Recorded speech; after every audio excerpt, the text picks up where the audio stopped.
Good evening. कुछ कई बार issue आ जाते हैं शेड्यूल में।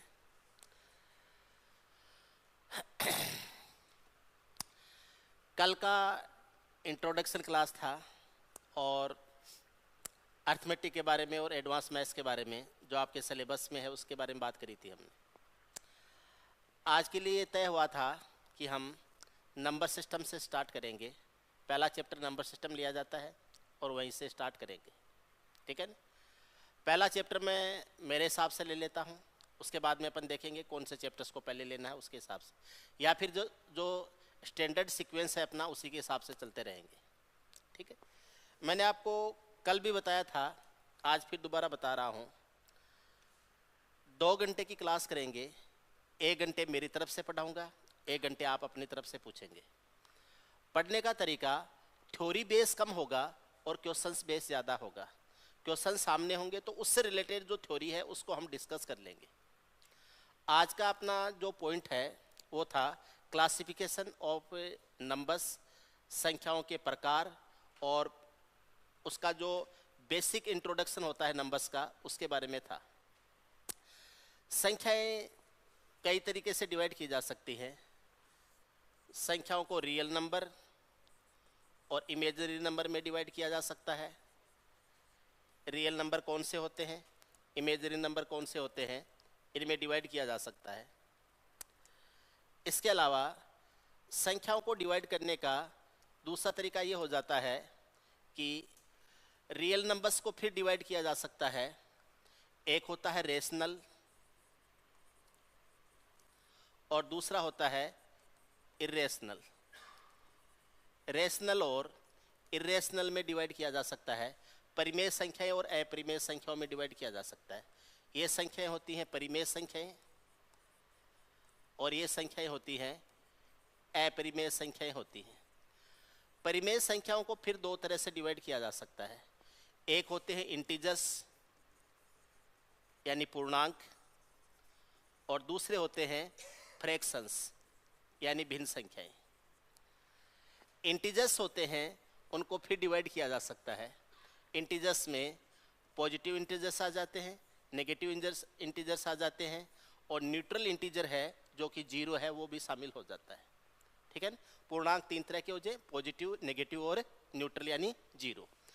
पॉजिटिव इंटीजर्स होता है, इन्हीं को हम नेचुरल नंबर बोलते हैं। नेचुरल नंबर है यानी प्राकृत संख्या है, ये बोलते हैं पॉजिटिव इंटीजर्स को। पॉजिटिव इंटीजर्स के साथ में अगर हम 0 को इंक्लूड कर देते हैं तो उनको होल नंबर बोलते हैं, पूर्ण संख्याएं बोलते हैं, ठीक है ना।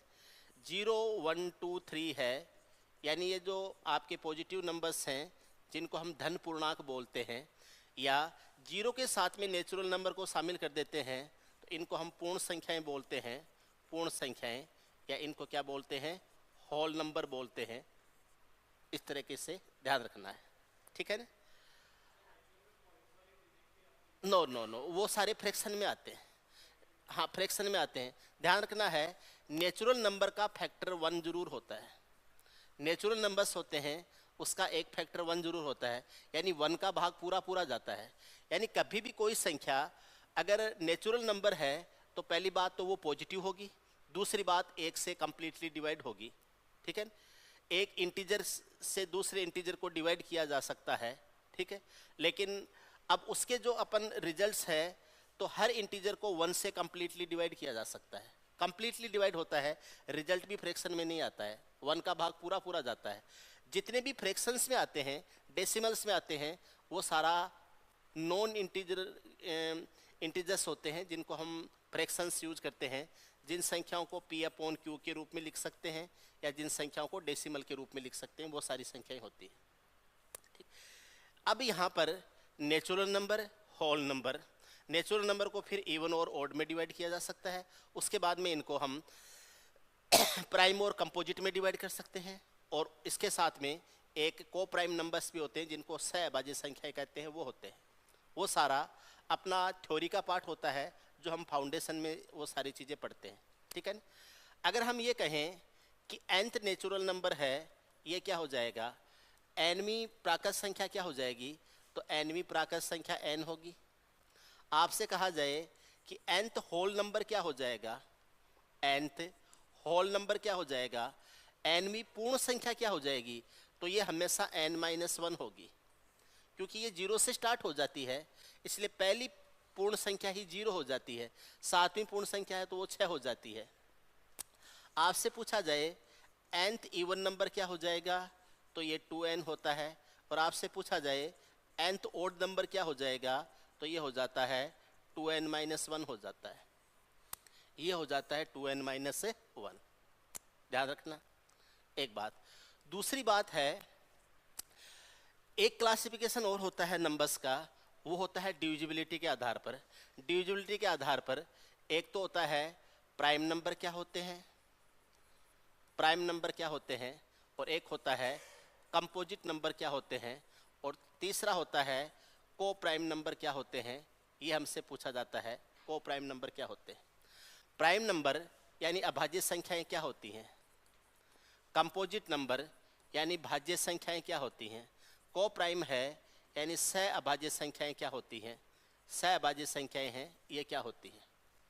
ठीक है ना। भाज्य संख्याओं में भी एक टाइप बनता है जो कि सम और विषम का बनता है। ये डिविजिबिलिटी के आधार पर यानी भाजकता के आधार पर बनता है। सम यानी इवन और विषम यानी ओड। इवन और ओड का कंसेप्ट बनता है, जो संख्याएं 2 से डिविजिबल होती हैं वो संख्याएं इवन होती हैं, जो संख्याएं 2 से डिविजिबल नहीं होती हैं वो संख्याएं क्या होती हैं, ओड होती हैं। ठीक है ना। प्राइम नंबर ऐसी संख्याएं होती हैं जिनके केवल 2 ही फैक्टर होते हैं। प्राइम नंबर के केवल 2 ही फैक्टर होते हैं, एक तो 1 होता है और एक खुद वो नंबर खुद होता है। ठीक है। एनी प्राइम नंबर जो है उसके ओनली 2 फैक्टर्स होते हैं। ठीक है। जैसे कोई भी प्राइम नंबर लिया, अभाज्य संख्या लिया, जैसे मैंने 7 लिया, तो 7 के 2 ही फैक्टर होंगे, एक तो होगा 1 और एक होगा 7। 7 और 1 है, ये इसके 2 ही फैक्टर होते हैं। तो नंबर्स विच है only 2 factors are prime number. वो संख्याएं जिनके केवल 2 ही फैक्टर होते हैं, ऐसी संख्याएं अभाज्य संख्याएं होती हैं, प्राइम नंबर होती हैं। ठीक है। कोई भी प्राइम नंबर है, इसके हमेशा 2 फैक्टर होते हैं। किसी भी प्राइम नंबर का स्क्वायर होता है, उसके हमेशा 3 फैक्टर होते हैं। किसी भी प्राइम नंबर की पावर 3 होता है, उसके 4 फैक्टर होते हैं। कोई भी प्राइम नंबर है, इसकी पावर 4 है, तो इसके हमेशा 5 फैक्टर होते हैं। किसी भी प्राइम नंबर की पावर n है, उसके हमेशा n-1 फैक्टर होते हैं। ध्यान रखना, हमें n+1 फैक्टर होते हैं, n+1 फैक्टर होते हैं, n+1। प्राइम नंबर है, इसके प्राइम नंबर का मतलब प्राइम नंबर की पावर 1, तो फैक्टर 2 होंगे।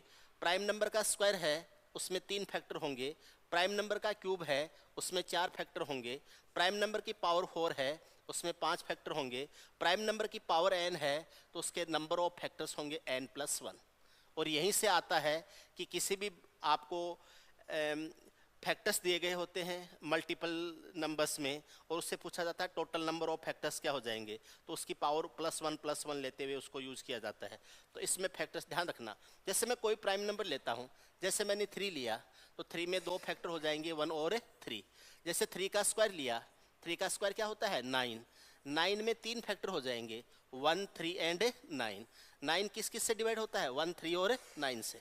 ऐसे मैं 27 लेता हूँ, जो कि 3 का क्यूब है, पावर 3 है, तो इसके 4 फैक्टर होंगे, 1 होगा, 3 होगा, 9 होगा और 27 होगा।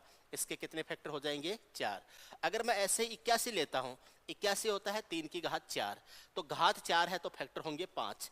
क्या क्या ये 1 एक्स्ट्रा होता है हमेशा, तो ये हो जाएगा 1, 3, 9, 27 और एक खुद क्या हो जाएगा, 81। ऐसे हमेशा ध्यान रखना, p की पावर n होता है, उसके नंबर ऑफ फैक्टर्स होते हैं n+1, n+1 होते हैं। ठीक है, पक्का ध्यान रखेंगे। अब ध्यान रखें, आगे देखते हैं। अगर मैं ये कहूँ कि p1 की पावर n1 है, इंटू p2 की पावर n2 है, इंटू p3 है, इसकी पावर n3 है, इसके टोटल नंबर ऑफ फैक्टर्स कितने हो जाएंगे।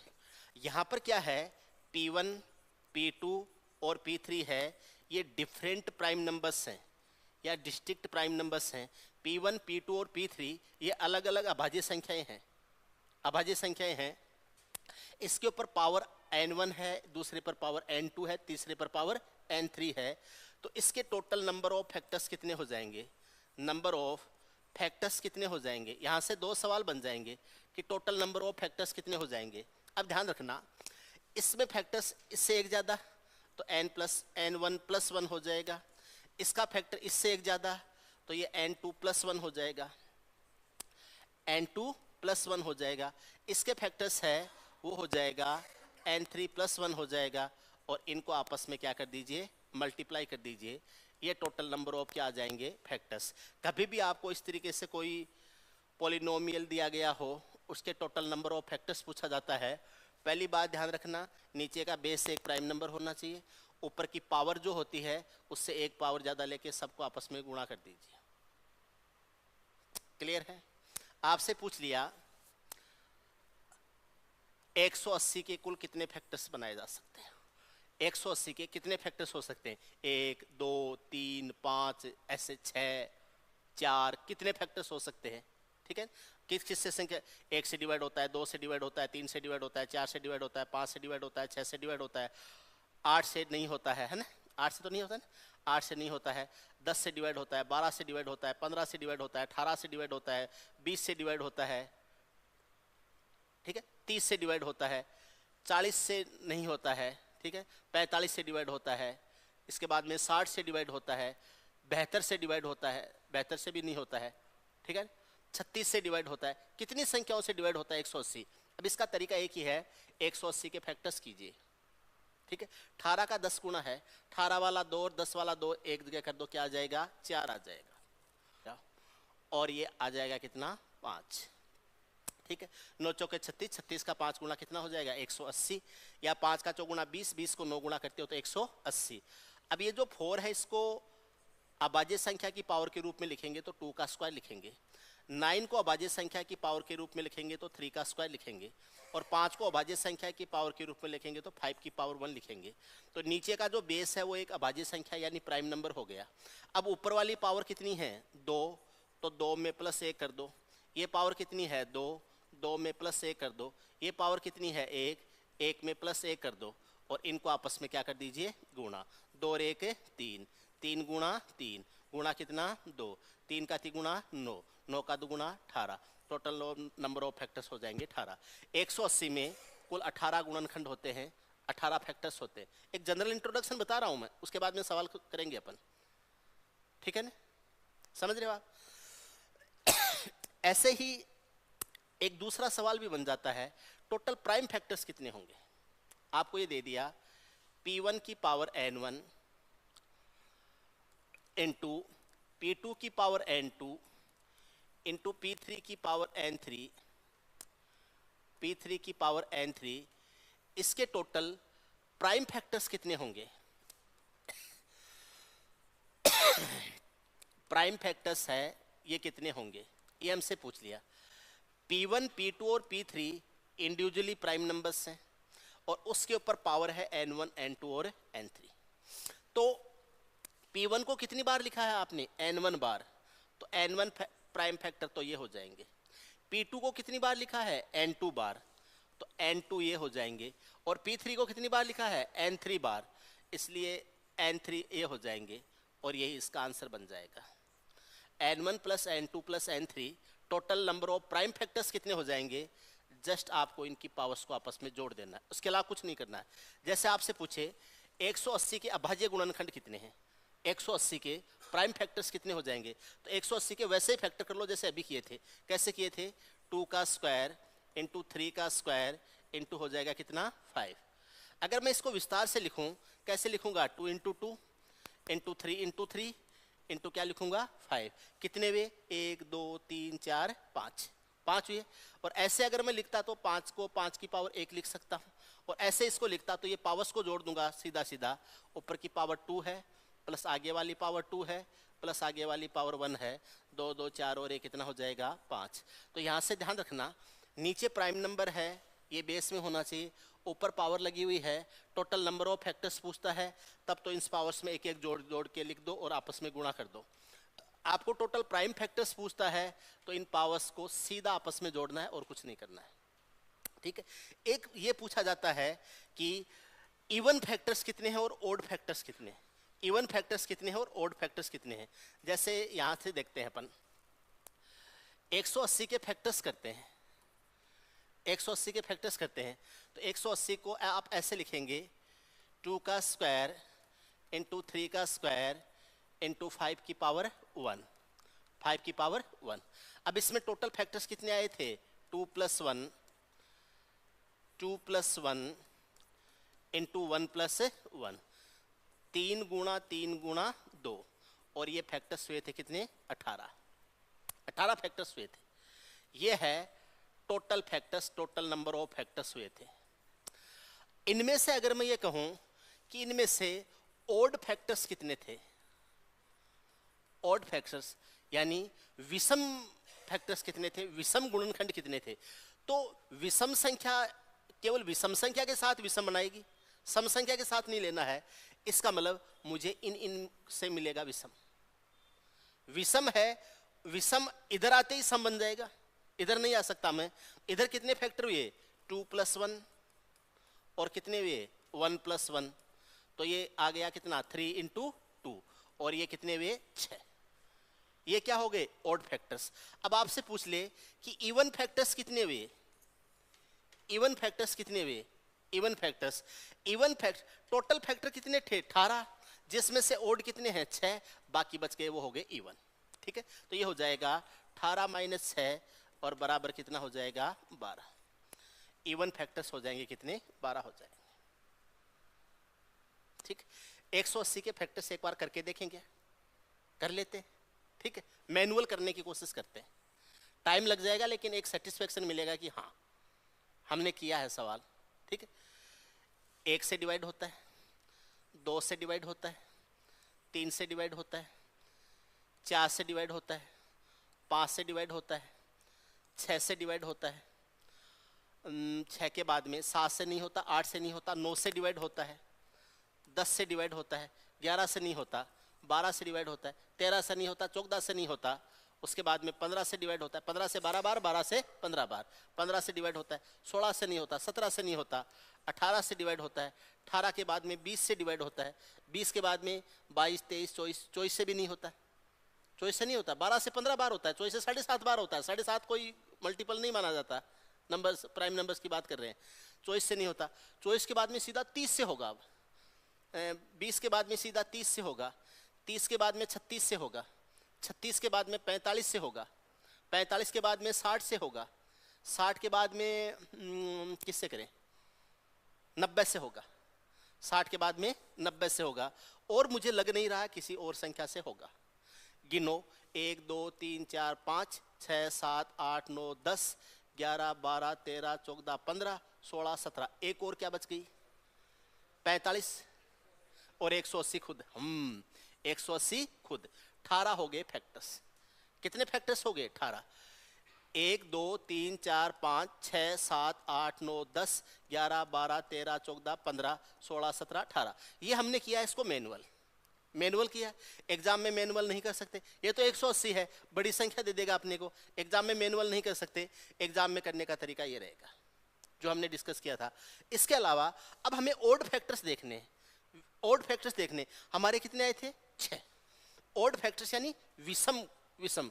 तो ओड फैक्टर्स में ले रहा हूं, ये विषम है, ये 2 हो गए, ये 3 हो गए, ये 4 हो गए, ये 5 हो गए और ये 6 हो गए। गिन लो 6 है। ऑड फैक्टर्स कितने हैं 6, ऑड फैक्टर्स हैं 6। इवन फैक्टर्स लेता हूं, इवन फैक्टर्स लेता हूं, देखना बाकी बच गए वो इवन ही है सारे। ठीक है, कितने हो जाएंगे 12, 1 2 3 4 5 6 7 8 9 10 11 12, ये हो जाएंगे इवन। लेकिन बात वही आती है, एग्जाम में मैनुअल नहीं कर सकते इन सारी चीज़ों को, इसलिए हमें तरीके यूज करने पड़ते हैं। तरीका क्या रहेगा वो आप समझ लेना। मैंने 4 चीज़ें बताई हैं आपको, 4 चीज़ें बताई हैं। ठीक है, क्या क्या बताया है वो देखना। पहली बात मैंने ये बताई, टोटल नंबर ऑफ फैक्टर्स कैसे ज्ञात करने हैं, ज्ञात कर सकते हैं। प्राइम फैक्टर्स कैसे ज्ञात करने हैं, ज्ञात कर सकते हैं। इवन फैक्टर्स कैसे ज्ञात करने हैं, ज्ञात कर सकते हैं। ऑड फैक्टर्स कैसे ज्ञात करने हैं, ज्ञात कर सकते हैं। प्राइम नंबर का स्क्वायर है तो कितने फैक्टर होंगे, प्राइम नंबर का क्यूब है तो कितने फैक्टर होंगे। केवल प्राइम नंबर में 2 फैक्टर होते हैं, ध्यान रखेंगे, एकदम क्लियर है। इसके साथ में एक चीज आता है को प्राइम नंबर, को प्राइम नंबर सहअभाज्य संख्या। तो को प्राइम नंबर है, इसका आज तो काम पड़ेगा नहीं, इसकी जरूरत पड़ेगी कल। आज तो को प्राइम नंबर के क्वेश्चंस वैसे हैं भी नहीं, कल इसका नंबर ले लेंगे। आज देखते हैं क्वेश्चंस क्या क्या है, ठीक है, उसके हिसाब से मैं थ्योरी पढ़ाऊंगा। मैं ज़्यादा थ्योरी में नहीं जा रहा हूँ, ठीक है। वैसे अभी तक जो कंटेंट लिया है ये 2-3 दिन का कंटेंट है जो मैंने इस 10-15 मिनट में आपके लिया है। इसमें एग्जाम्पल्स ले लेके 2-3 दिन का मामला बन जाता है, ऐसा मैंने कुछ नहीं लिया है। मैं थ्योरी को एकदम मिनिमाइज करूंगा, क्वेश्चंस के ऊपर चलेंगे अपन। थ्योरी आप पहले पढ़ चुके होते हो, जहाँ से पढ़ा है, मेरे पास पढ़ा है, कहीं भी जिस गुरुजी के पास पढ़ा है, थ्योरी पढ़ चुके हो। हमारे साथ गड़बड़ क्या होता है, कहीं बैच में एडमिशन लेते हैं, कहीं यूट्यूब के क्लास ले रहे हैं, कहीं ऐप के ऊपर क्लास ले रहे हैं, वही राम कहानी फिर दोबारा शुरू हो जाती है, वही थ्योरी दोबारा पढ़ाई जाती है, वही फॉर्मूले सूत्र बार बार पढ़ चुके हैं। भाई कहीं भी पढ़ना शुरू करते हैं तो कहानियाँ फिर वापस वहीं से शुरू होती हैं।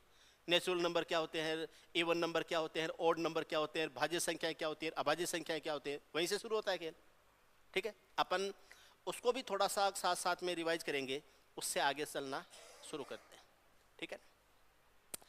मैं देखता हूँ क्वेश्चंस कैसे हैं, कितने एक हैं। 7 नंबर तो खाली है, ये तो है नहीं। यहाँ से क्वेश्चंस देखते हैं। ये जो 4 संख्याएं दी गई हैं, इनमें से कौन सी अभाज्य संख्या नहीं है, ये देखना है। इन 4 संख्याओं में से 101, 103, 137 और 141, इन 4 संख्याओं में से कौन सी संख्या अभाज्य संख्या नहीं है।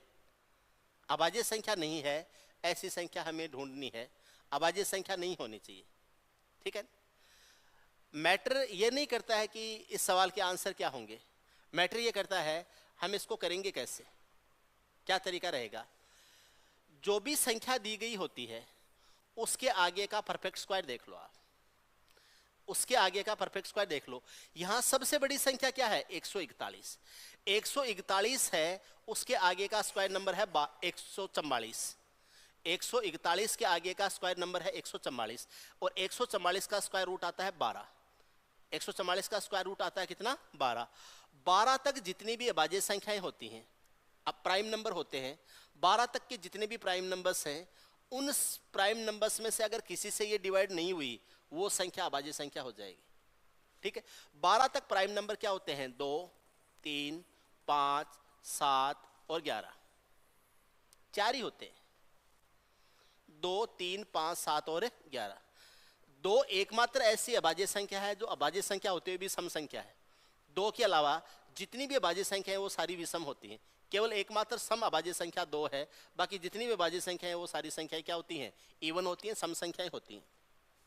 2, 3, 5, 7, 11 की बात कर रहे हैं, ये 4 है। अगर इनमें से किसी संख्या से ये जो अपने दी गई है वो संख्या डिवाइड नहीं हुई, तब हम उसको अभाज्य संख्या मान लेंगे, अदरवाइज अभाज्य संख्या नहीं मानेंगे। पहले देखते हैं 101। क्या 101 में 2 का भाग जाता है, नहीं जाता। 3 का भाग नहीं जाता। अब 3 का भाजकता का नियम आना चाहिए, अंकों के योग में 3 का भाग जाता है, नहीं जाता। क्या 5 का भाग जाता है, नहीं जाता। किसी में भी देख के देख लो 5 का भाग जाता है कि नहीं जाता। 7 का भाग देख के देखते हैं, 7 का भाग मुझे नहीं लग रहा किसी संख्या में जाएगा। 11 का भाग मुझे नहीं लगता किसी संख्या में भी जाएगा। किसी भी संख्या में 2 का भाग नहीं जाता है, किसी भी संख्या में मेरे हिसाब से 3 का भाग भी नहीं जाता है। 3 का भाग है 141 में जाता है ना, ठीक है। तो 141 है, ये अभाज्य संख्या नहीं है। आपके आंसर क्या हो जाएंगे, 141, क्योंकि 141 के अंकों को जोड़ते हैं तो 4 और 2 कितना आ जाता है, 6। तो 141 अभाज्य संख्या नहीं है, बाकी 3 है, ये क्या हो जाएंगी, अभाज्य संख्या हो जाएंगी। क्लियर है, इससे आसान कोई सवाल नहीं बन सकता, एकदम इजी है, ठीक है। आगे देखते हैं, जैसे जैसे कोई नया कंसेप्ट आएगा मैं उसके बारे में आपको बताता जाऊंगा, ठीक है ना। आपको एक ग्रुप दिया गया है, किस ग्रुप में न्यूनतम अभाज्य संख्याएं हैं। एक ग्रुप है 20 से 40 का, एक ग्रुप है 40 से 60 का, एक ग्रुप है 30 से 50 का, एक ग्रुप है 60 से 80 का। अब इसकी कोई ट्रिक नहीं है, ये सवाल बनते हैं मैनुअल। अब आपको ध्यान होना चाहिए कि 1 से 100 तक, कम से कम 1 से 100 तक जितने भी प्राइम नंबर्स हैं वो कौन कौन सी हैं। 1 से 100 तक प्राइम नंबर्स कौन कौन सी हैं, ठीक है ना। देखो 1 से 100 तक प्राइम नंबर मैं लिख रहा हूँ, स्पीड से लिख रहा हूँ, बिल्कुल टाइम नहीं लगेगा। 2 है, 3 है, 5 है, 7 है, 11 है, 13 है, 17 है, 19 है, 23 है। पहले क्वार्टर में से तो ये आ गई। उसके बाद में 29 है, 31 है, 37 है, 41 है, 43 है और 47 है। सेकंड क्वार्टर में से ये आ गई। उसके बाद में 53 है, 59 है, 61 है, 67 है और 71 है, 71 है और 73। तीसरे क्वार्टर में से आ गई ये। उसके बाद में 73 के बाद में 79 है, 83 है, 89 है और 97 है। चौथे क्वार्टर में से आ गई ये पूरी होती है 25। ठीक है, कितनी आई 9। 1 3 3 6 और 3 9। तो पहले क्वार्टर में से तो आ जाएगी कितनी 9। अगले क्वार्टर में से कितनी आ जाएंगी 6। दूसरे क्वार्टर में से 6। तीसरे क्वार्टर में से भी कितनी आ जाएंगी 6 और चौथे क्वार्टर में से कितनी आ जाएंगी 4। 9 और 6 15, 15 और 6 21, 21 और 4 25। टोटल प्राइम नंबर कितनी हो जाएंगी 25 हो जाएंगे। ठीक है, 1 से 100 तक कुल 100 संख्याएं होती हैं, जिनमें से जो 1 होता है साब, ये न अभाज्य होता है न भाज्य होता है। तो 1 है ये न तो प्राइम है और न ही कंपोजिट है। ये प्राइम और कंपोजिट दोनों में ही नहीं है, इसलिए 1 को वैसे हटा दो। कितनी हो गई 26, बाकी कितनी बच गई 74, 74। तो ये जो 74 है ये संख्याएं हो जाएंगी भाज्य, या इनको कहेंगे हम कंपोजिट कहेंगे। इन संख्याओं को भाज्य या क्या कहेंगे कंपोजिट। समझ गए। 25 अभाज्य होती हैं, 1 न भाज्य होता है न अभाज्य होता है, दोनों साइड में नहीं आता है। और 24 संख्याएं हैं, इनको हम 74 संख्याएं हैं, ये होती हैं भाज्य या कंपोजिट होती हैं। अब मुझे देखना है कि सबसे कम अभाज्य संख्याएं कौन से में। मुझे रेंज देखना है 20 से 40 के तक। 20 से 40 देखता हूं तो 1 2 3 4, 4 संख्याएं आ गई। तो 20 से 40 तक अभाज्य संख्याएं होती हैं 4। मैनुअल करना पड़ेगा, कोई ट्रिक नहीं होती इसकी। उसके बाद में 40 से 60, 40 से 60, 40 से 60 यानी 40 भी शामिल करना है और 60 भी शामिल करना है अगर जरूरत पड़ गई तो। 40 से 60 लेते हैं, 1 2 3 4 5, कितनी संख्या आई 5। कितनी संख्या हो गई 5। उसके बाद में 30 से 50, 30 से 50 यानी 30 भी शामिल है 50 भी शामिल है। 30 और 50 के बीच यानी न 30 शामिल है न 50 शामिल है। तो ये कह रहा है 30 से 50, तो 30 से 50 कहां तक होंगी, 30 कहां गया, ये रहा। तो 30 1 2 3 4 5, 5 ये हो गई, 5 ये हो जाएंगी 30 से 50। 60 से 80, 60 से 80, 60 से देखते हैं तो 1 2 3 4 5, 5 ये हो गई। 60 से 80 में भी 5 हो जाएंगी। सबसे कम किस वाले ग्रुप में होती हैं 20 से 40 वाले, सबसे कम होंगी 20 से 40 वाले। बाकी सब जगह 5 5 हैं। 40 से 60 में 5 हैं। 40 कहाँ से हुआ, यहाँ से, तो 3 और 2 5, 40 60। 30 से 50 में, 30 से 50 में, 30 से 50 में कितनी हो गई 5। उसके बाद में 60 से 80 में, 60 से 80 में यहाँ से शुरू होगी और यहाँ तक जाएगी, तो 4 और 1 कितना 5। 20 से 40 में, 20 से 40 में, 20 है तो 23 29 31 और 37, यहाँ 4 ही होंगी। कौन सा हो जाएगा, पहला हो जाएगा। मैनुअल करना पड़ेगा, फॉर्मूला सूत्र या ट्रिक नहीं हो सकता है। ठीक है, यहाँ पर एक चीज और बता दूं, ये जो पहली 9 अभाज्य संख्याएं होती हैं ये पहले क्वार्टर में, फर्स्ट क्वार्टर में 9 होती हैं, 1 से 25 तक 9, सेकंड क्वार्टर में 6, तीसरे क्वार्टर में 6, चौथे क्वार्टर में 4।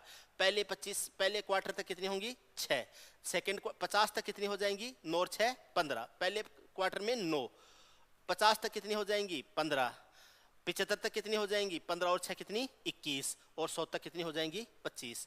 तो फर्स्ट क्वार्टर में जो 9 अभाज्य संख्याएं होती हैं इनका जो सम होता है, योग होता है, वो 100 होता है। ये जो 9 अभाज्य संख्याएं हैं इनका योग 100 होता है। पहली 9 अभाज्य संख्याएं इनका योग कितना होता है 100 होता है।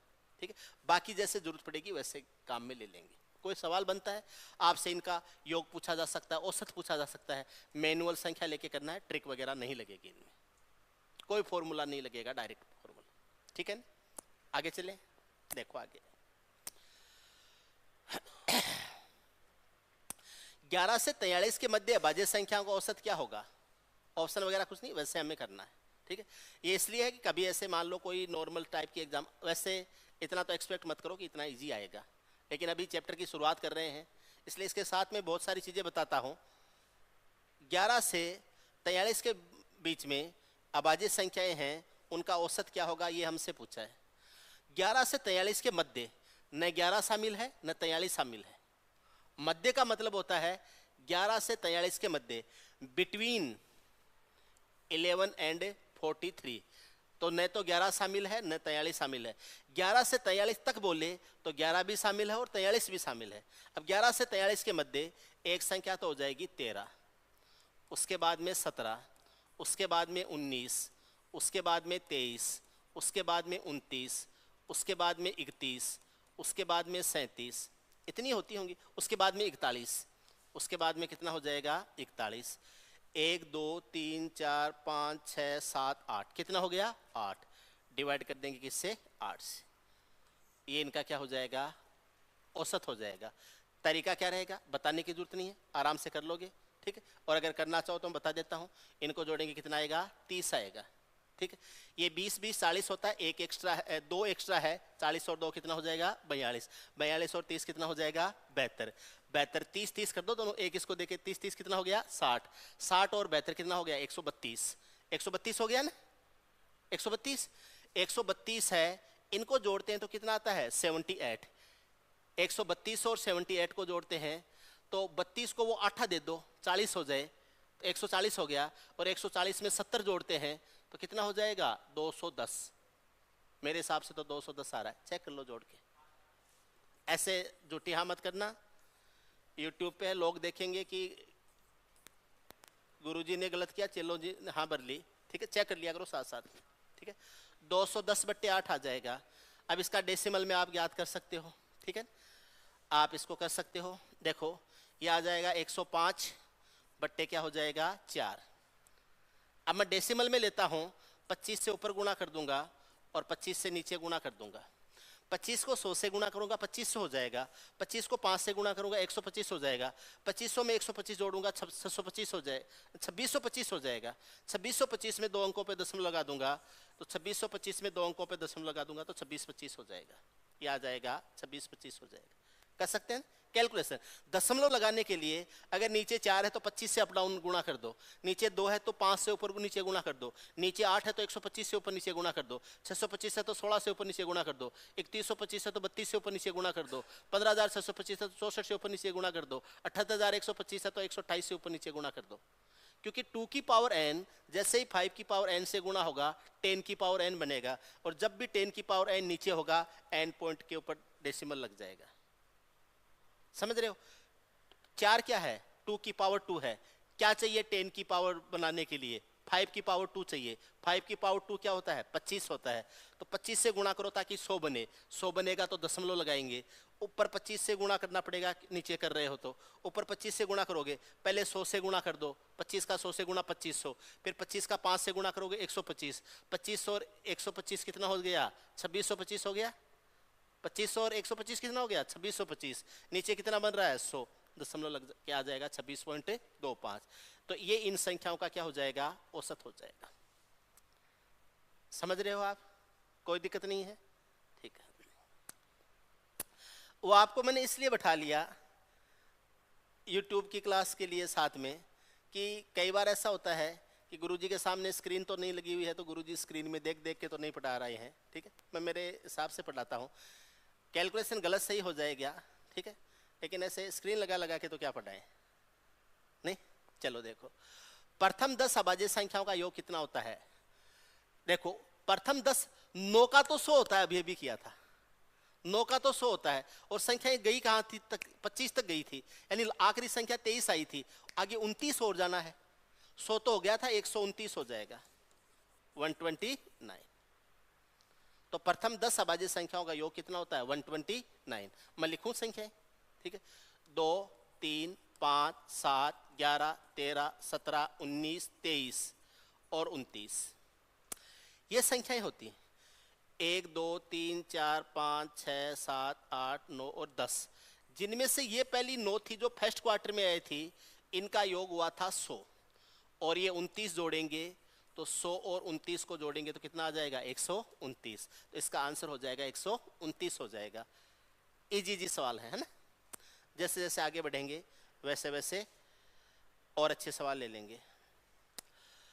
देखो, न्यूनतम भाज्य संख्या के घन व 3 अंकों की न्यूनतम अभाज्य संख्या के मध्य अंतर क्या होगा? मैं आपको कुछ छोटी छोटी बातें बताता हूं, देखो ध्यान से सुनना।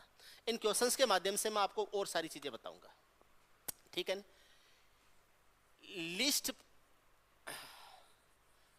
लिस्ट प्राइम नंबर क्या होता है?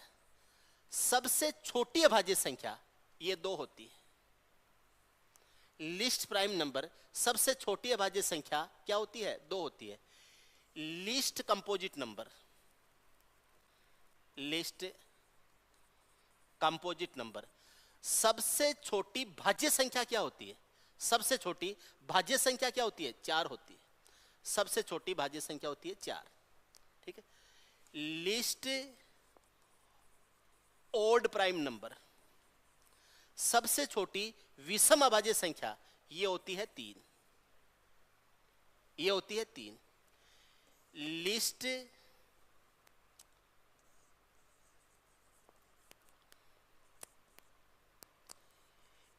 इवन प्राइम, ये होती है 2, इवन प्राइम भी 2 ही होगी। लिस्ट ओड कंपोजिट, ओड यानी विषम, कंपोजिट यानी भाज्य, भाज्य, ये होती है 9। विषम संख्या होते हुए भी भाज्य संख्या हो जाए 9 तक नंबर नहीं आता किसी का। 3 का नहीं, एक तो वैसे भी नहीं होती, किधर ही नहीं होती है तो, ठीक है? ये तो ताली बजाने वाली होती है, ठीक है? तो ये तो किधर भी नहीं हुई। उसके बाद में 3 नहीं होती, 5 नहीं होती, 7 नहीं होती, 9 ही होती है भाज्य संख्या। भाज्य संख्या तो ये क्या हो गई? 9 हो गई। आपको अगर वैसे देखना हो कि सिंगल डिजिट की सबसे बड़ी प्राइम नंबर, सिंगल डिजिट की सबसे बड़ी प्राइम नंबर होती है 7, 2 डिजिट की सबसे छोटी प्राइम नंबर होती है 11। वीडियो पड़ा है मेरा यूट्यूब पे, बाद में आप देख देख के धीरे धीरे कर करके नोट्स बना लेना अगर कोई चाहे तो। अभी यहाँ मैं लिखने के लिए कुछ नहीं है, मैं बोलूंगा। और अगर कोई यूट्यूब पे देख रहा है तो रोक रोक के जो बोल रहा है उसके आधार पर नोट्स बनाना, मैं यहाँ कोई लिख नहीं रहा हूँ, ठीक है? तो आपके पास सेव रहेगा तो आप बाद में बनाते रहे। 2 डिजिट की सबसे बड़ी प्राइम नंबर होती है 97, 3 नंबर की सबसे छोटी प्राइम नंबर होती है 101, 3 नंबर की सबसे बड़ी प्राइम नंबर होती है 997। ऐसे होता है, ठीक है? इतना ही ध्यान रखना है। आगे बड़ी संख्याओं में फिर कॉम्प्लिकेशंस आने लग जाते हैं। 997 का आप ध्यान रखिए। यहां पूछा है न्यूनतम भाज्य संख्या के घन। न्यूनतम भाज्य संख्या होती है 4, तो 4 का घन यानी 4 का क्यूब क्या होगा? 64। क्लियर है? तथा 3 अंकों की न्यूनतम अभाज्य संख्या, न्यूनतम भाज्य संख्या के घन व 3 अंकों की न्यूनतम अभाज्य संख्या, 3 अंकों की न्यूनतम अभाज्य संख्या होती है 101। 3 अंकों की न्यूनतम अभाज्य संख्या होती है 101, तो ये होती है 101। 101 में से 64 घटाना है। न्यूनतम भाज्य संख्या के घन 101 में से 64 घटाओ, कितना आता है भाई? 37 आता है क्या? है 37 आता है? इनमें से तो कोई सा ही नहीं होगा, गलत कर दिया इसको। न्यूनतम भाज्य, what is the difference between the cube of non odd prime? Non odd prime, non odd, odd नहीं होना चाहिए, ठीक है? प्राइम, नॉन ओड प्राइम, तो न्यूनतम अभाज्य संख्या लेना था, नॉन ओड प्राइम लेना था। ओड नहीं होना चाहिए, विषम नहीं होना चाहिए। Non odd prime cube of non odd prime. Non odd क्या होता है? इवन। नॉन ओड क्या होता है? इवन। जो विषम नहीं है वो क्या होगी? सम। और प्राइम नंबर है तो वो तो 2 होगी, तो 2 का क्यूब क्या बनेगा? 8 बनेगा। इंग्लिश के हिसाब से पढ़ो, हिंदी में तो गड़बड़ है इसमें। ये बनेगा 8, और 101 में से 8 घटाएंगे तो कितना आएगा? कितना आएगा भाई? 93। बी आ जाएगा 93। आपको इसको पढ़ना है non odd prime. Cube of between the cube of non odd prime number and the smallest 3 digit prime number. न्यूनतम नहीं है, यहां न्यूनतम नहीं लेना था। नॉन ओड प्राइम यानी ऐसी अभाज्य संख्या जो विषम नहीं हो, एक ही होती है। ऐसी अभाज्य संख्या जो विषम नहीं हो। विषम नहीं हो का मतलब क्या हुआ? सम हो। तो एक ही अभाज्य संख्या ऐसी होती है जो सम होती है, और वो क्या होती है? 2। इसलिए 2 लेना है। हिंदी वाला गलत है, यहां पर न्यूनतम अभाज्य संख्या की जगह होना चाहिए था न्यूनतम भाज्य संख्या की जगह होना चाहिए था सम अभाज्य संख्या। सम अभाज्य संख्या या अविषम। अविषम, विषम का भी नॉन ओड। नॉन इवन तो ओड हो जाता है, तो नॉन ओड है वो इवन हो जाएगा। ठीक है, तो यहां न्यूनतम भाज्य की जगह होना चाहिए था, ये होना चाहिए था सम अभाज्य। यहां होना चाहिए था सम अभाज्य। ठीक, या अविषम अभाज्य। नॉन ओड को अविषम भी कहेंगे। ठीक है,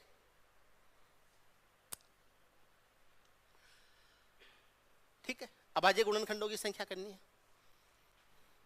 अभी अभी डिस्कस किया था कंसेप्ट। 8 की घात 10 है, 9 की घात 7 है, 7 की घात 8 है। करना क्या है वो बताता हूं। पहली बात तो इनको प्राइम नंबर्स में ले। प्राइम नंबर्स में लेते हो तो इसको 2 की घात 3 करेंगे तो 3 की 10 से गुणा करेंगे तो 2 की घात 30, तो ये हो जाएगा अभाज्य। Sorry, total number of factors नहीं पूछ रहा है, प्राइम फैक्टर्स पूछ रहा है। प्राइम फैक्टर्स पूछ रहा है तो 2 की घात तो 30 हो जाएगा। 9 की घात 7 है, ये 3 का स्क्वायर की घात 7 होगा, तो 3 की घात 14 हो जाएगा। इसको लिख देंगे 3 की घात 14, और 7 की घात क्या हो जाएगा? 8। ये हो जाएगा 7 की घात 8। प्राइम फैक्टर्स लेने होते हैं तो पावर्स को सिंपली जोड़ा जाता है, तो ये आ जाएगा 30 प्लस 14 प्लस हो जाएगा 8। 14 और 8 कितना हो जाएगा? 22। 30 और 22 क्या हो जाएगा? 52, 52। ये आ जाएगा बी ऑप्शन छठे में। इजी है ना, बहुत इजी चीजें हैं।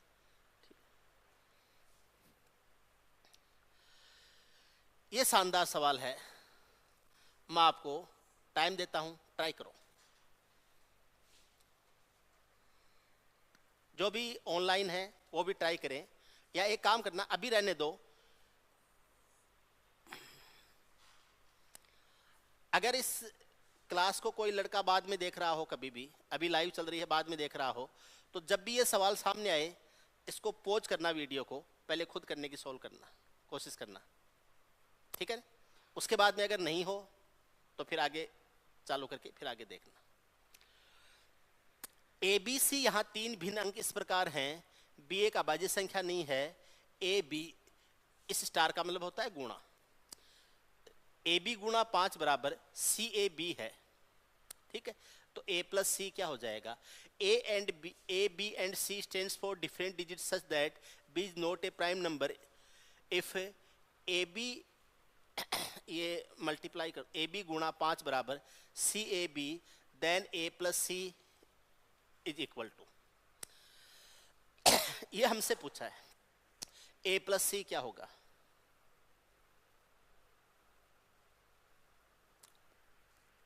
क्या होगा?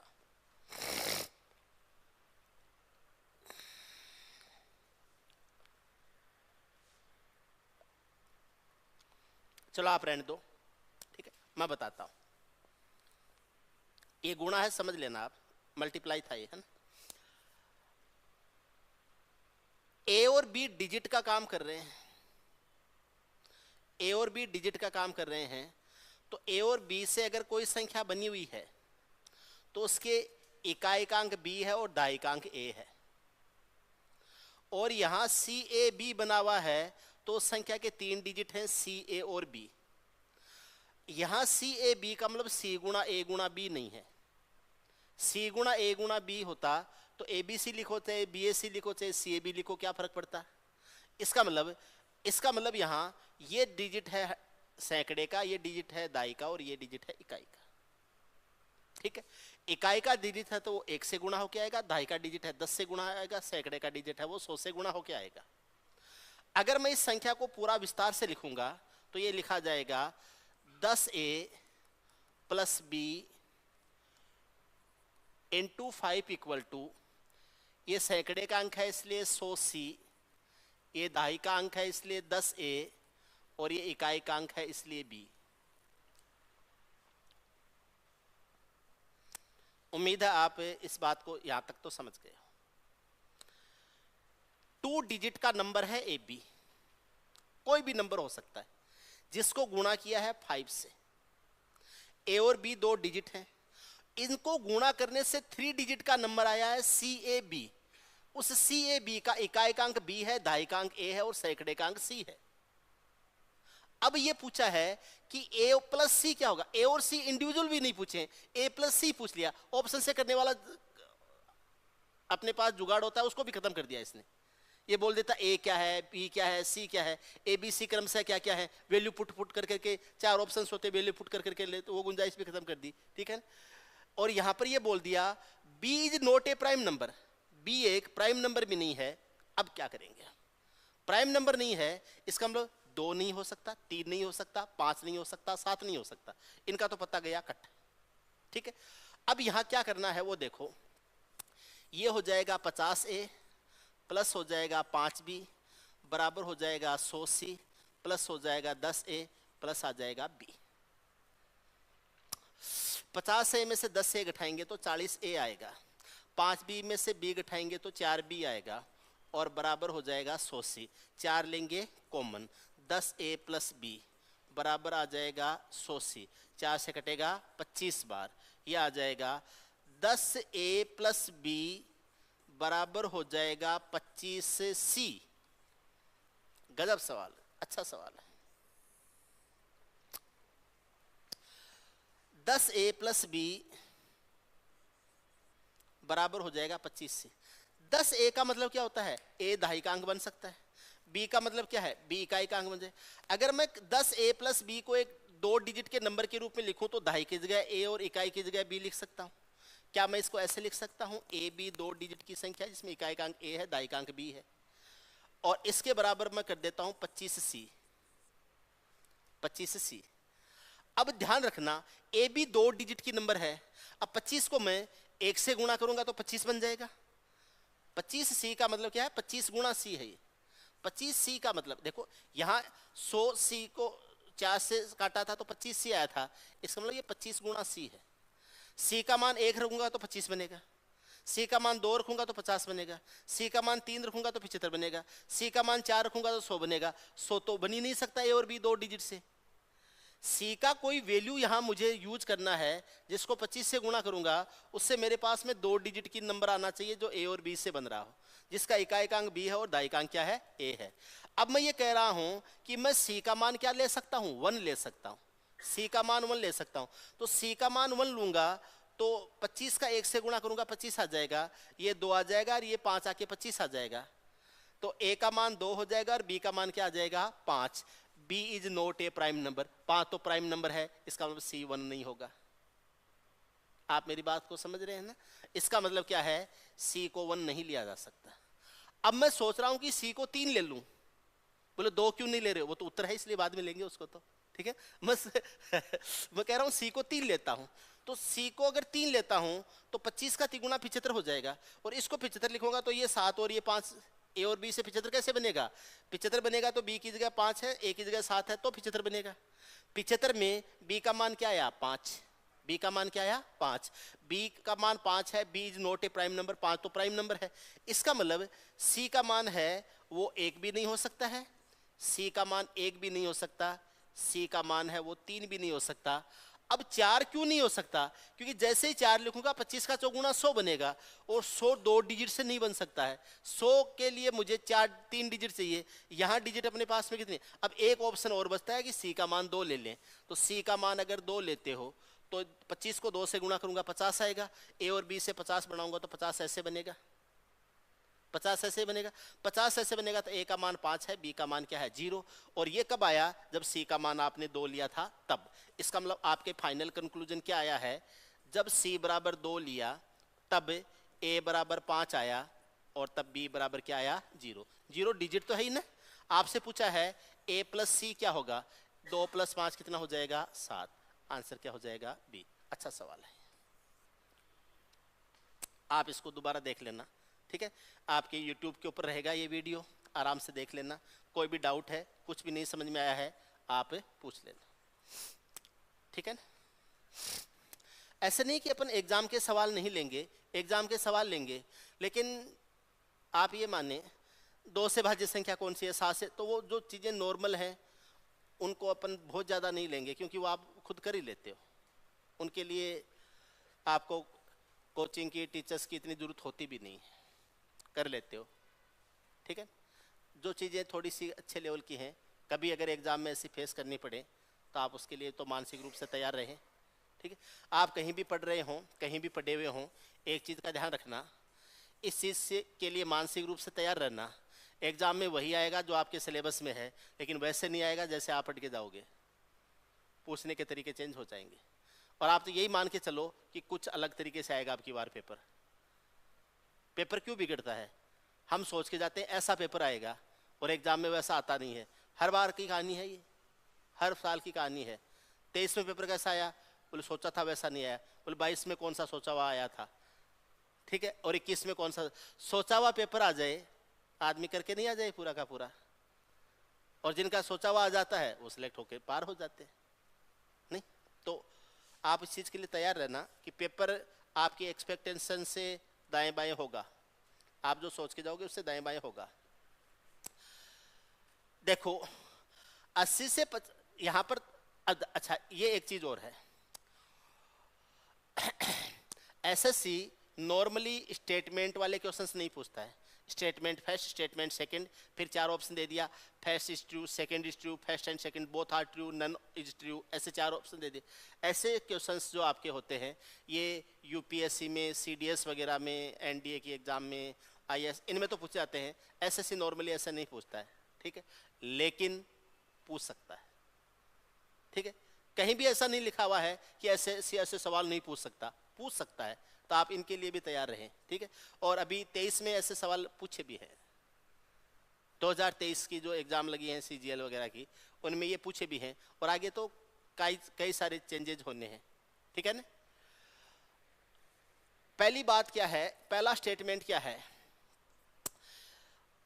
80 से 50 के मध्य, कोई बात नहीं 50 से 80, 80 से 50, 80 से 50 के मध्य सभी अभाज्य संख्याओं का औसत 38.9 होता है। एक बात बताऊं मैं आपको, 80 से 50 के बीच में सारी संख्याएं 50 से बड़ी होंगी। ये माइनस नहीं है, ये डैश है, डैश है ना। जैसे खतन 2 है तो ये खतन डैश लगा के 1 होना चाहिए।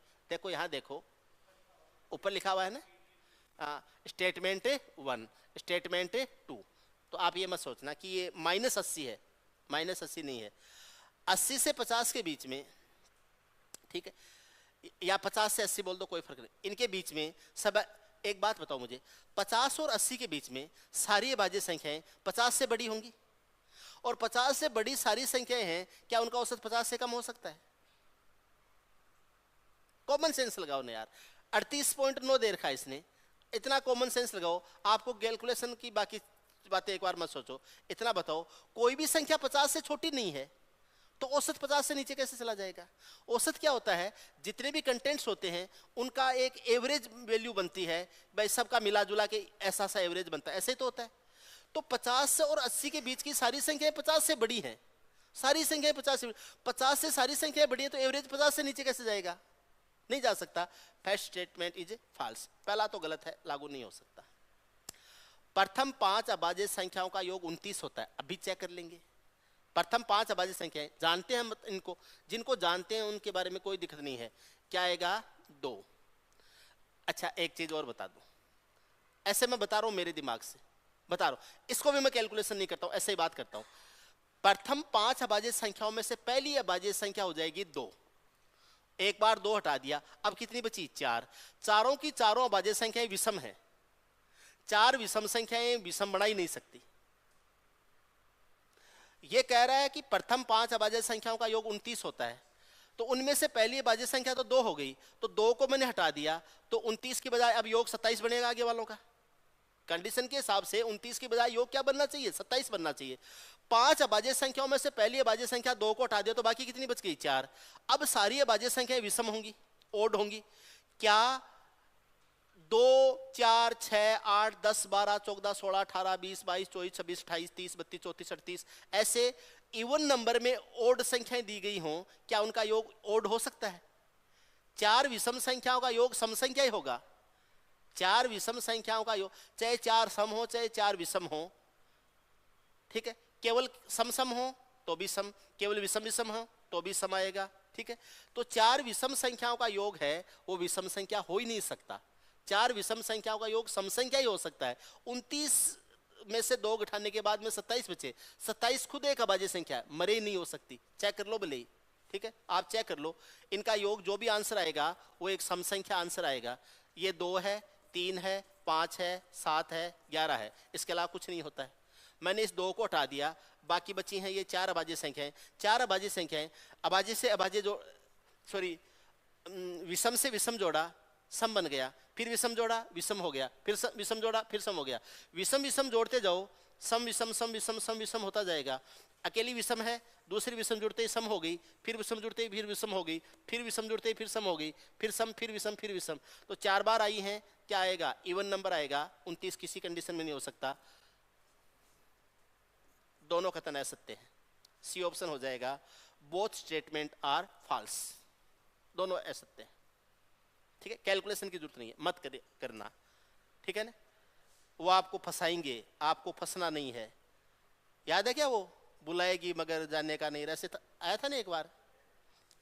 हाँ, तो आपको ये ध्यान रखना है, क्या बुलाती है मगर जाने का नहीं। लेकिन एक बात ध्यान रखना यार, कभी भी ऐसे जो डायलॉग होते हैं ना, इनको अंधे होके मत फॉलो किया करो, ऐसे ब्लाइंड होके मत फॉलो किया करो।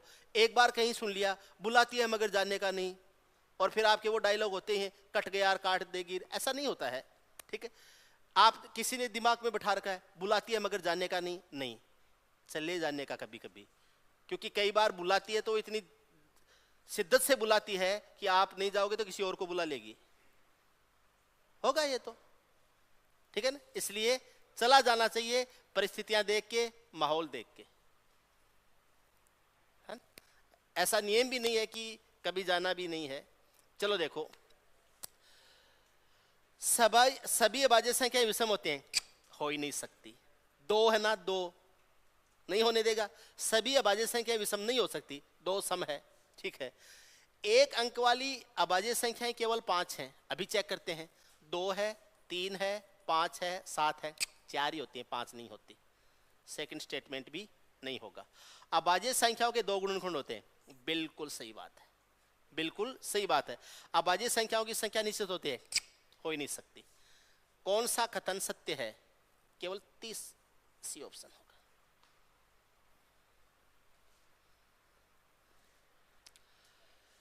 सभी अभाज्य संख्या विषम होती हैं, हो ही नहीं सकती। 2 नहीं होती है। एक अंक वाली सभी अभाज्य संख्या केवल 5 है, 5 नहीं 4 ही है। 2, 3, 5, 7, बाकी कहां से लाओगे? 4 ही होती है। और अगला स्टेटमेंट है अभाज्य संख्याओं के 2 गुणनखंड होते हैं, ये बात सही है, अभी अभी हमने किया था, 2 ही फैक्टर होते हैं, तीसरा सही हो जाए। चौथा है अभाज्य संख्याओं की संख्या निश्चित होती है, नहीं होती, कितनी भी हो सकती, निश्चित नहीं होती, ये है ना। P एक अभाज्य संख्या है तो P प्लस 2 भी एक अभाज्य संख्या है। मैं आपको एक बात बताऊंगा, देखो आप ये गलत है, इसको सही कर देना। ये इंग्लिश वाला देखना, इसमें हिंदी वाला थोड़ा सा गलत हो गया। यहाँ P होना चाहिए था P गुणा P प्लस 2 और फिर प्लस 1 होना। ये जो P है यहाँ वाला, ये इसमें है नहीं, इसलिए इसको करेक्शन कर देना। इंग्लिश वाला इसको मान्य कर लेना। इसकी PDF शेयर कर देना मुझे अभी क्लास के बाद में ग्रुप में, है ना। इससे मैंने जो पूरा पढ़ाया है, इसकी जो PDF है, अगर आप चाहोगे तो आपके टेलीग्राम ग्रुप में और टेलीग्राम चैनल के ऊपर इसकी PDF है वो जारी कर दी जाएगी, ठीक है ना। देखो, consider the following, P is a prime number such that P plus 2 also a prime, then P plus 2 plus 1 is a perfect square. 12 is the divisor of P plus 2 if P greater than 3. क्या है? P एक अभाज्य संख्या है तो P plus 2 भी एक अभाज्य संख्या। ये तो एक स्टेटमेंट है। कई बार ऐसे होती हैं, दो अभाज्य संख्या ऐसी होती हैं जो लगातार विषम होती हैं, जैसे 5 और 7 है, जैसे 11 और 13 है, जैसे 17 और 19 है ना, जैसे 29 और 31 है। ऐसे कुछ पेयर होंगे। लगातार आने वाली विषम संख्याएं अगर दोनों अभाज्य हैं, 41 43 है, ठीक है ना। कई संख्याएं हो सकती हैं, 61 59 है, 59 61 है, ठीक है, 71 73 है, और क्या लूं, और अभी ये संख्याएं हैं लगातार आने वाली विषम संख्याएं हैं जो कि अभाज्य संख्याएं। अब इससे कहा है, चलो थोड़ा सा और रुक जाओ, इसमें एक चीज ध्यान रखना, एक तो 2 को छोड़ दो और एक 3 को छोड़ दो। 2 तथा 3 को छोड़कर सभी अभाज्य संख्याएं एन 6 प्लस 1 माइनस नियम का 6n प्लस माइनस 1 के रूल को फॉलो करती हैं। इसका मतलब क्या हुआ, 2 और 3 को छोड़ दो, जितनी भी अभाज्य संख्याएं हैं या तो एक घटाने से 6 का भाग जाएगा या एक जोड़ने से 6 का भाग जाएगा। ध्यान रखना, 2 और 3 को छोड़कर जितनी भी अभाज्य संख्याएं हैं उनमें या तो एक घटाने पर 6 से डिवाइड होगी या एक जोड़ने पर 6 से डिवाइड होगी। किसी भी संख्या को लेके देख लो, 5 में एक जोड़ने से 6 आता है, 7 में से एक घटाने से 6 आता है, 11 में एक जोड़ने से 12 आता है, 13 में से एक घटाने से 12 आता है, 17 में एक जोड़ने से 18 आता है, 19 में से एक घटाने से 18 आता है, 29 में एक जोड़ने से 30 आता है, 31 में से एक घटाने से। कभी भी दो ऐसी अभाज्य संख्याएं जो क्रमागत विषम संख्याओं से अभाज्य संख्याएं बनी हुई हैं, छोटी संख्या में एक जोड़ने पर 6 का भाग जाएगा और बड़ी संख्या में से एक घटाने पर 6 का भाग जाएगा। आप इसको लागू करके देखो। मैं और पेयर लेता हूं जहां दो लगातार अभाज्य संख्याएं, दो लगातार विषम संख्याएं हैं जो कि अभाज्य हैं। एक संख्या 41 है और 43 है, 41 और 43 है। 41 में एक जोड़ने से 6 का भाग जाएगा, 43 में से एक घटाने से 6 का भाग जाएगा। ऐसे ही 59 और 61 है, 59 में एक जोड़ने से 6 का भाग जाएगा, 61। ऐसे ही मैंने कुछ नंबर्स लिए हैं, ये आप इनके अलावा अपनी तरफ से सोच के देखना, अपनी तरफ से भी सोच के देखना। कहीं भी कुछ भी लगता है कि सर कल जो आपने बात बताई थी वो मैंने घर पे जाके ऐसे एक एग्जाम्पल सेट करके खुद करने की कोशिश की, लागू ही नहीं हुआ, तो ऐसी बात दूसरे दिन आके पूछ लिया करो, ठीक है ना। मैं यही हूँ, ठीक है, शाम को 4 बजे यहीं पाया जाता हूँ, ठीक है, तो कभी भी आके पूछ लिया करो, ठीक है। तो ये पूछा है, अब सवाल करते हैं। ये कुछ जनरल बातें थी जो बताना था। पहला है p प्लस 2 प्लस 1। अगर मैं इसको थोड़ा सा आके सोल्व करूं, थोड़ा बहुत एलजेब्रा तो हमें आता है, तो इसको मैं 16 करूंगा तो p का p से गुणा क्या हो जाएगा, p स्क्वायर, प्लस क्या हो जाएगा 2p, और प्लस क्या हो जाएगा 1। a square plus 2ab plus b square है, और ये होता है p प्लस 1 का स्क्वायर। अगर कोई संख्या स्क्वायर रूप में दी गई है तो वो संख्या क्या है, पूर्ण वर्ग है। इसका मतलब ये स्टेटमेंट पहला है, ये सही है। यहाँ p लिखा हुआ होना चाहिए, बस ये है, ये p लिखा हुआ होना चाहिए। तो फर्स्ट स्टेटमेंट इज ट्रू, ठीक है। ऊपर दिए गए कथनों में से सतन कौन सा है, पहला कथन तो सत्य है। अब सेकंड स्टेटमेंट है, उसकी बात और कर लेते हैं। सेकंड स्टेटमेंट में 12 is the divisor of p plus 2, p plus 2 if p is greater than 3, p is greater than 3। अब ये कह रहा है कि p एक प्राइम नंबर है तो p प्लस 2 भी प्राइम नंबर होगा।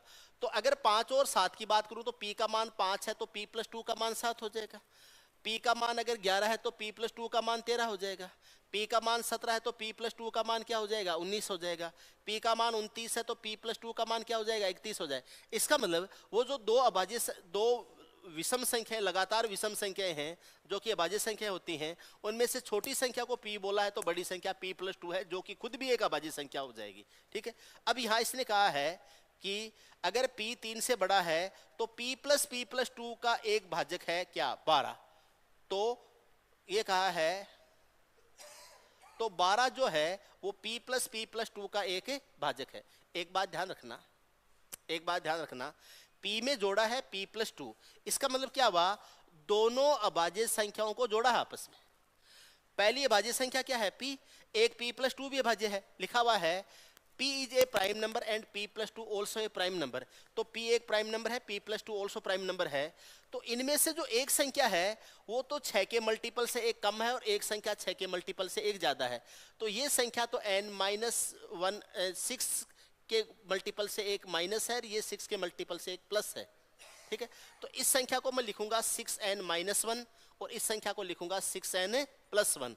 और अगर इन दोनों को जोड़ दूंगा तो 1 से 1 कट जाएगा और क्या आ जाएगा 12n आ जाएगा। ऐसे इसमें भी आएगा, जोड़ के देख लो 12, जोड़ के देख लो 24, जोड़ के देख लो 36, जोड़ के देख लो 60, जोड़ के देख लो कितना आएगा 84, इनको जोड़ के देख लो कितना आएगा 120।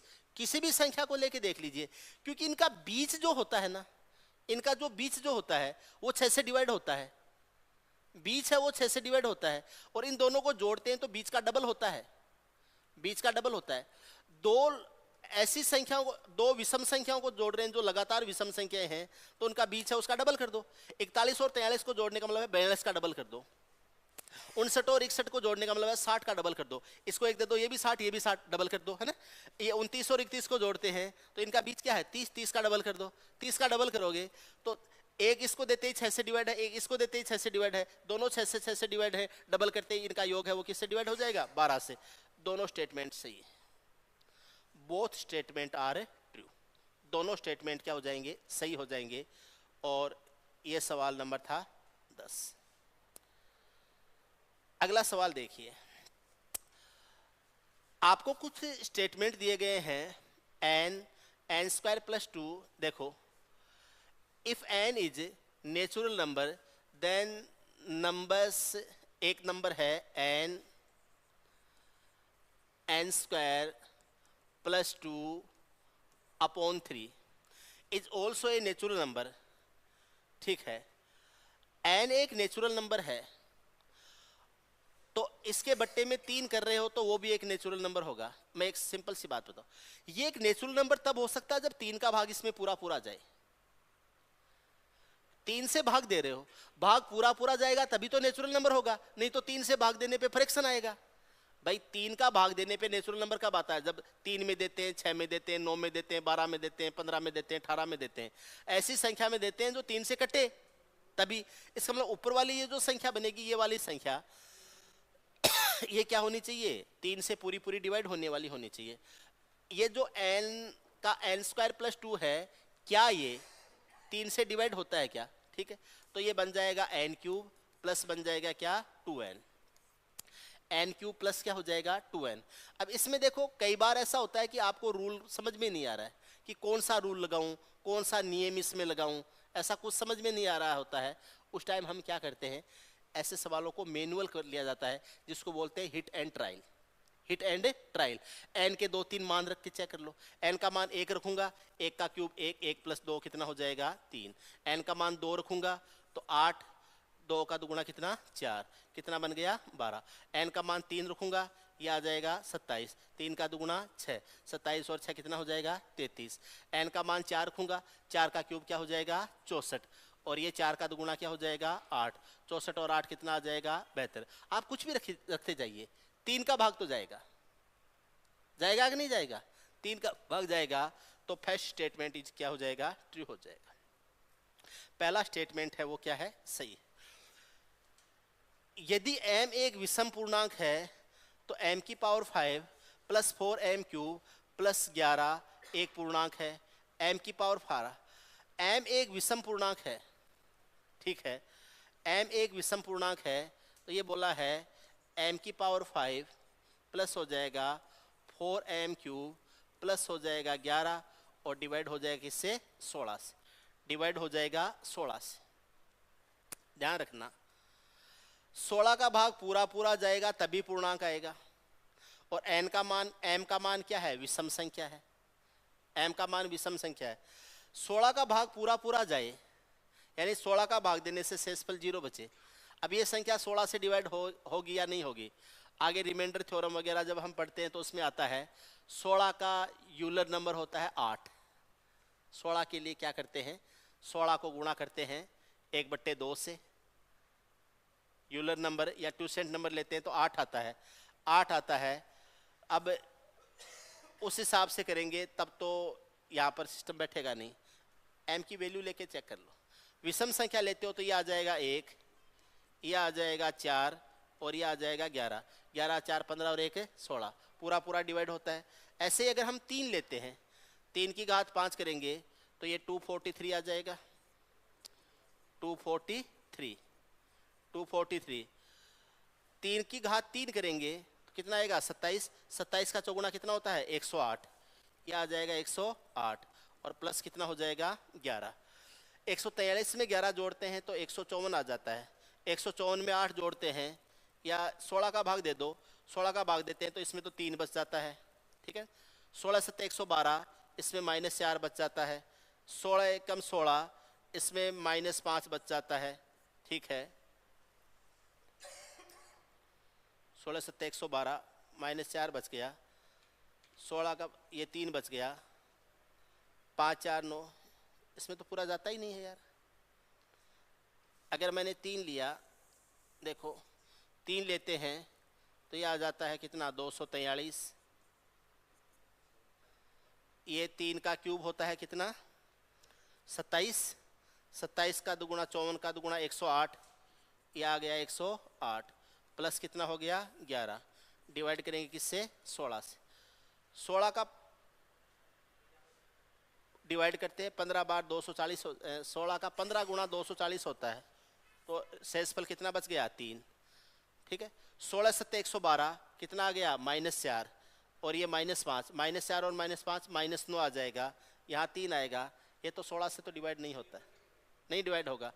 तो n एक विषम पूर्णांक है, तो एक पूर्णांक है, ये नहीं कर सकते। सेकंड स्टेटमेंट है, ये लागू नहीं होगा। फर्स्ट स्टेटमेंट है वो क्या हो जाएगा? लागू हो जाएगा, ठीक है ना? ये नहीं लागू होगा।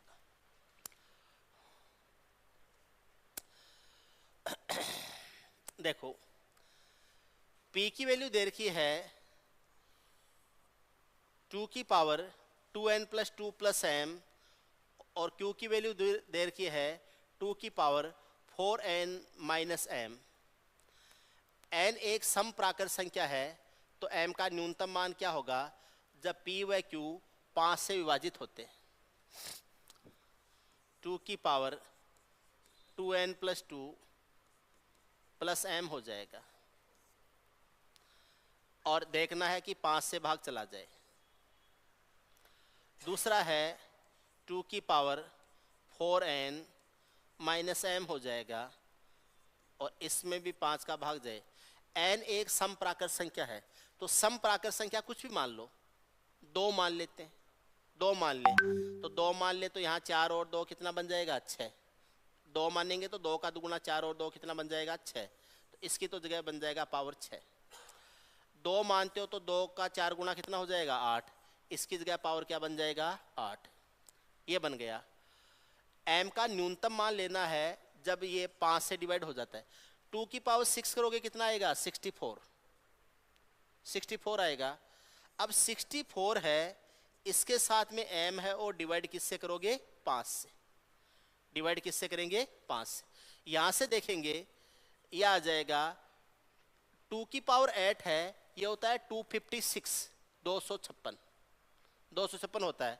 तो ये आ जाएगा 256 है, -m है और ये डिवाइड किससे करेंगे, 5 से, ठीक है। -1 रखेंगे, -1 रखेंगे, m की वैल्यू -63 आएगा, डिवाइड पूरा पूरा नहीं होगा। +1 रखेंगे, 64 और 1 65 बनेगा, पूरा पूरा भाग चला जाएगा। m का मान -1 रखेंगे तो माइनस माइनस प्लस हो जाएगा, 257 बन जाएगा। लेकिन m का मान +1 रखेंगे तो +1 इसमें से माइनस होके कितना बन जाएगा, 255। 255 में 5 से डिवाइड पूरा पूरा होता है। हमें न्यूनतम मान पूछा है, इसलिए फिर 6 लेने की जरूरत नहीं है। नहीं तो 1 अगर रखते हैं तो 6 रखने से भी डिवाइड होगा। अगर यहाँ 6 रखूंगा तो 64 और 6 कितना हो गया, 70। 70 में भी भाग जाता है। अगर यहाँ 6 रखूंगा तो 256 में से 6 घटाऊंगा तो कितना आएगा, 250, तो भी भाग जाता है। तो 1 रखने से भी जाता है, 6 रखने से भी जाता है। मुझे छोटी से छोटी संख्या चाहिए तो क्या हो जाएगा, 1 हो जाएगा। कम से कम मान क्या हो जाएगा, 1 हो जाएगा, जिससे ये जो संख्या है ये क्या हो जाएगा, 5 से डिवाइड हो जाएगी, 5 से डिवाइड हो जाएगी। क्लियर है? तो ये आपको ध्यान रखना है। चलो मैं आपको एक तरीका इसका और बता देता हूं।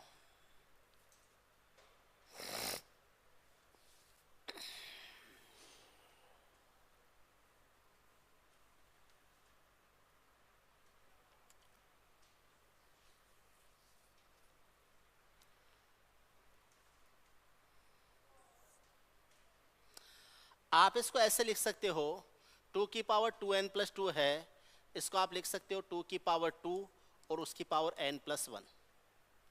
2 की पावर 2 होता है 4 और 4 की पावर n+1 हो जाएगा। यानी 4 के ऊपर जो पावर है वो विषम संख्या है। यहां पर 2 की पावर 4n है तो आप इसको ऐसे लिख सकते हो 2 की पावर 2 और उसकी पावर 2n। 2 की पावर 2 क्या होता है, 4, और ये हो जाएगा 4 की पावर सम संख्या हो जाएगा। अब याद रखना एक बात, 4 की जो विषम घात होती हैं उनमें एक जोड़ने से 5 का भाग जाता है। 4 की जो विषम घात होती हैं उनमें एक जोड़ने से 5 का भाग जाता है। जैसे 4 की घात 1 4 होता है, 4 की घात 3 64 होता है, 4 की घात 5 करते हैं तो 1024 होता है। 4 की घात 5 करते हैं, ठीक है, तो 1024 होता है, ठीक है। 4 की घात 5 की बजाय कितना करें, 7 करते हैं, ठीक है, तो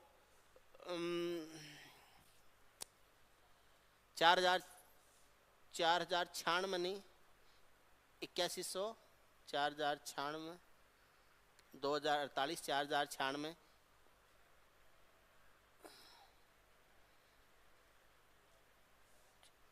चलो एक बार इतना, हाँ ये हो गया। 4 की घात क्या हो गया,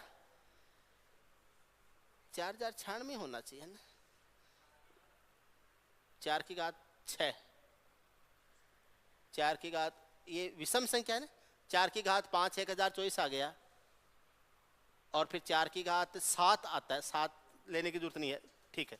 अगर 4 की घात सम संख्या हो तो जैसे 4 का स्क्वायर करने से 16 आता है, 4 की घात 4 करने से 256 आता है, 4 की घात 4 करने से 4 की घात 2 आ गया, 4 की घात 4 आ गया, है ना।